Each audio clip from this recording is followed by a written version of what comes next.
Hi friends, welcome to MJ kitchen. இப்போ நம்ம கிச்சனில் என்ன பார்க்க போகிறோன்னா ஒரு சூப்பரான உருளைக்கிழங்கு போண்டா தான் பார்க்க போகிறோம். வாங்க கிச்சனுக்குள்ளே போகலாம். இப்போ ஒரு கடாய் வச்சு 2 ஸ்பூன் எண்ணெய் சேர்த்துக்கோங்க. எண்ணெய் நல்லா சூடானதுக்கப்புறம் ஒரு அரை டீஸ்பூன் கடுகு உளுந்து சேர்த்துக்கோங்க. இப்போ கடுகு நல்லா பொரியட்டும். இப்போ கடுகு நல்லா பொரிஞ்சிருச்சு. 2 பல் பூண்டு எடுத்து இது மாதிரி சின்ன சின்னதாக பொடிசாக கட் பண்ணி சேர்த்துக்கோங்க. அரை ஸ்பூன் சோம்புத்தூள் சேர்த்துக்கோங்க.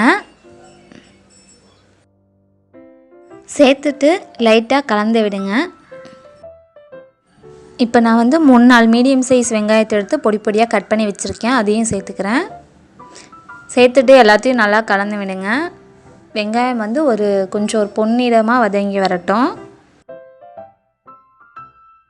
வெங்காயம் லைட்டாக வதங்கிடுச்சு. இப்போ ஒரு பாதி தக்காளியை பொடியாக கட் பண்ணி சேர்த்துக்கிறேன். அந்த புளிப்பு சுவைக்காக லைட்டாக சேர்த்துக்கிறேன். ஒரு பச்சை மிளகாய் எடுத்து பொடியாக கட் பண்ணி சேர்த்துக்கோங்க.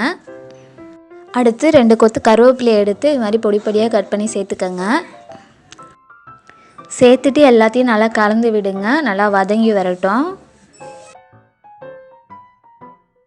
இப்போ வெங்காயம் தக்காளி எல்லாம் நல்லா வதங்கிடுச்சு. அது கூடவே இப்போ மசாலா சேர்த்துப்போம். அரை டீஸ்பூன் மிளகாத்தூள் சேர்த்துக்கங்க. 1/4 டீஸ்பூன் மஞ்சத்தூள் சேர்த்துக்கங்க. தேவையான அளவு உப்பு சேர்த்துக்கங்க. சேர்த்துட்டு எல்லாத்தையும் நல்லா கலந்து விடுங்க. அந்த மிளகாத்தூள் மஞ்சத்தூள் வாசம் போட்டோம். ஒரு நிமிஷம் அப்படியே இருக்கட்டும் அடுப்பில். நான் இப்போ 2 உருளைக்கிழங்கு எடுத்து வேக வச்சு துருவி எடுத்து வச்சுருக்கேன். இப்போ அதையும் சேர்த்துக்கலாம். சேர்த்துட்டு எல்லாத்தையும் நல்லா கலந்து விடுங்க. அந்த மசாலா எல்லாமே அந்த உருளைக்கிழங்கோட நல்லா கலந்துருக்கணும். அது மாதிரி நல்லா அமுத்தி விட்டு நல்லா கலந்து விடுங்க.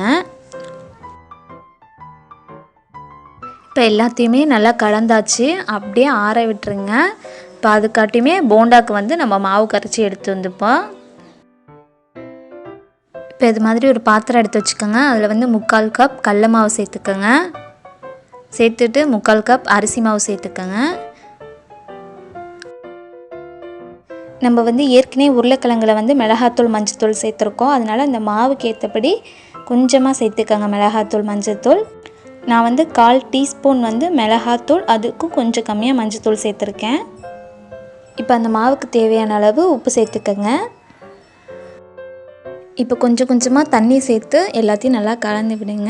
இது மாதிரி கொஞ்சம் ஒரு திக் கன்சிஸ்டன்சி இருக்கணும். ரொம்ப தண்ணியாக கரைக்க வேணாம். அப்போ தான் அந்த உருளைக்கிழங்கோட அந்த மாவெல்லாம் நல்லா ஒட்டி இருக்கும். உருளைக்கிழங்கெல்லாம் நல்லா ஆறிடுச்சு. இப்போ நம்ம பொடியாக கட் பண்ணி வச்சுருக்க கொத்தமல்லி தழையை சேர்த்துப்போம். சேர்த்துட்டு எல்லாத்தையும் நல்லா கலந்து விடுங்க. எல்லாத்தையும் நல்லா கலந்து விட்டு இது மாதிரி உருண்டை பிடிச்சி வச்சுக்கோங்க. இப்போ ஒரு கடாய் வச்சு எண்ணெய் ஊற்றிக்கோங்க. எண்ணெய் நல்லா சூடாகட்டும். இப்போ எண்ணெய் நல்லா காஞ்சிருச்சு. நம்ம உருட்டி வச்சுருக்கோம் இல்லையா, அந்த உருண்டையை எடுத்து நம்ம கலந்து வச்சுருக்க மாவில் நல்லா மூழ்கி எடுத்துப்போம். அந்த உருண்டை மேலே மாவு நல்லா ஒட்டி இருக்கணும். அது மாதிரி எல்லா பக்கமும் எடுத்துக்கோங்க. எடுத்துகிட்டு இப்போ எண்ணெயில் போட்டு பொரிச்சு எடுத்துப்போம். நீங்கள் போடும்போது அடுப்பை சிம்மில் வச்சுக்கோங்க. இப்போ எல்லாத்தையுமே அதே மாதிரியே போட்டு பொரிச்சு எடுத்துப்போம்.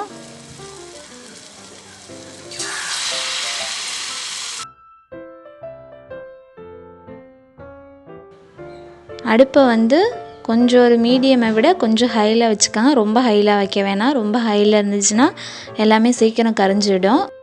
பின்பக்கம் எல்லாம் நல்லா வெந்துருச்சு. எல்லாத்தையும் திருப்பி விட்டுப்போம். அவ்வளோதான், போண்டா எல்லாமே நல்லா வெந்துருச்சு. இப்போ எல்லாத்தையுமே எடுத்து வச்சுப்போம்.